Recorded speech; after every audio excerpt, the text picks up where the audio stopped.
the kitchen becomes the undoubted centre of the world in the post-war house.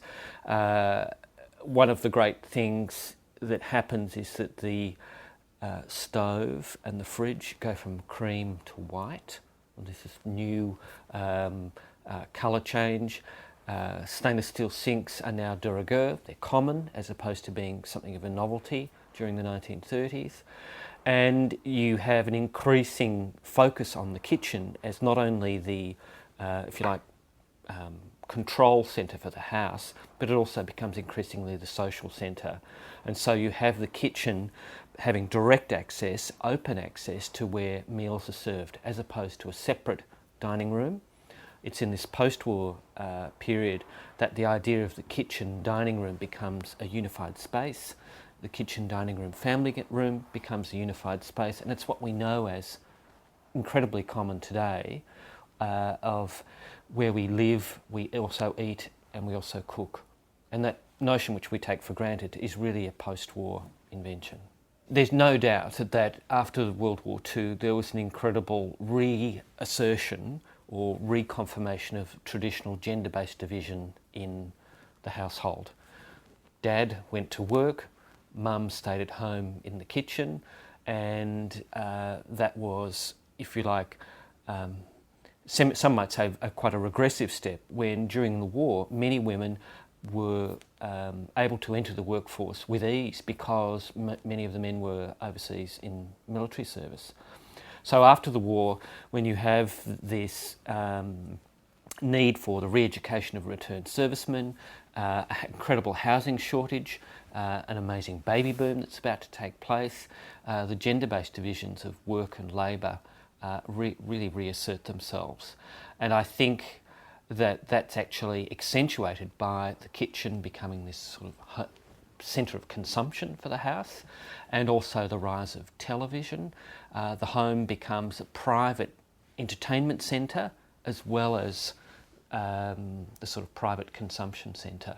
And there's incredibly concentrated efforts in the 50s and 60s of the home really replacing many of the sort of public realm functions.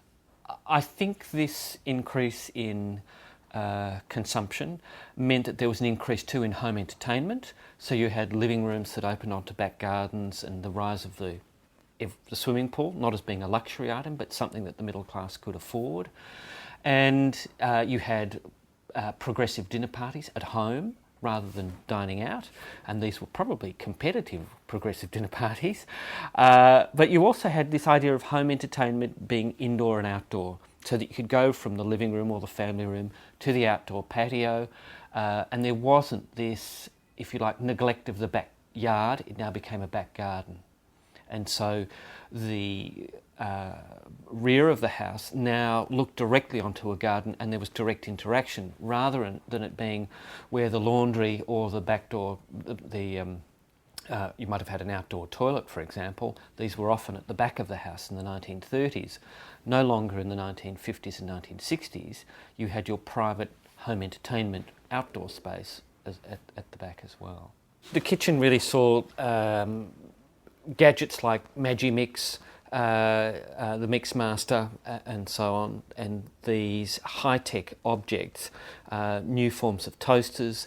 And where in the 30s they'd been streamlined, now they became almost sort of space age in their design. And of course you have to remember the 50s is the age of Sputnik, 1957, and so there is this romance of space and technological, if you like, progress, and so the television is part of that. New designs for telephones into the 60s. We moved from the Bakelite telephone into the plastic telephone by the 1960s, and so on and so forth. And it's the same you can see on the motor car. We have sort of rocket fins on the backs of Holdens in the 1950s and early 1960s, and they progress through into the 1970s. The other interesting aspect to this idea of technology is the role of the carport and the garage. The carport comes to be, in the 1930s, the garage was discreetly down the side of the house. You would have a driveway with a little grass strip, where the oil could drop discreetly and not stain the concrete. By the early 1960s, the carport had really brought the car into the open, and the car was displayed to the street. You owned the latest Falcon or the latest Valiant, and it was on show. And if you had two of them in the driveway, that was even greater status symbol. One of the interesting aspects of the car and domestic design was that it now became an expectation, potentially for the lady of the household, to drive to the supermarket, come home, get the bags of shopping from the car, and be able to go directly undercover from the carport to the front door. It was about convenience. And this is, I think, is actually one of the interesting aspects of the 60s, this idea of convenience, access from the car to the front door, and the closest distance between the car and the kitchen generally was what was being examined closely. And in some houses you find that the kitchens are actually brought to the front of the house to actually decrease that distance between carport and kitchen.